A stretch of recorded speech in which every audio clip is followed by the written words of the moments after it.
Hey there, this is Brennan Moriarty, and I've got a plan to save the environment. It's basically the mm, the physical environment as well as the psychological environment. So it's sort of an activity, uh, the human touch of on the planet, on the environment. Okay, so this affects our minds. If we have this system, we can say, look, let's connect these people with this environment to actually save it. So basically, I know it's a little metaphysical gumbo there.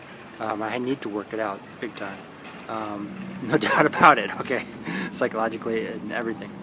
Oh, so basically, it's about having a universal vehicle which can be loaded up with environmental matters, okay, organic matters, okay? So this is like our cheap fuel, except this is the most expensive fuel because gasoline is the cheapest because it just pours and it's priceless, and yet it's finite.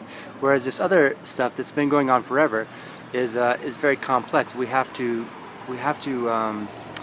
have a system to gather it properly. So it's basically this unity is this vehicle that's utterly simple.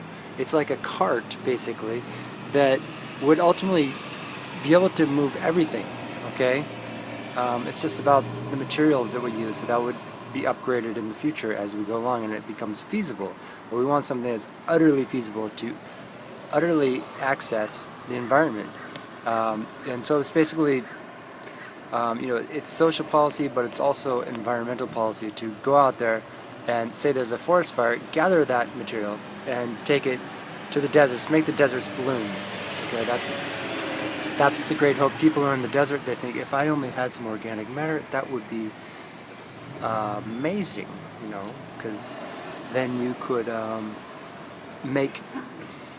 you could have a fertile zone, and that's what the desert doesn't have. Except it does have generally fresh air because it's dry out there, and it's very it's away from the ocean, which is all muggy and gritty.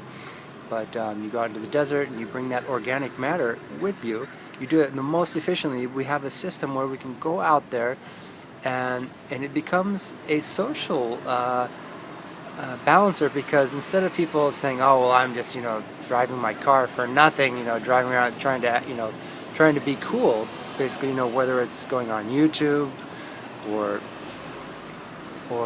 writing poetry, just trying to be cool, just trying to find the love. And if we organize it, we could have that already going on. We could make sure that people are really connecting, and that we're not too overly aware of it, that we're not polarized, rather that we're actually connected, that we're actually finding this organic matter, this this organization which could be married with psychological balance to have a perfect system.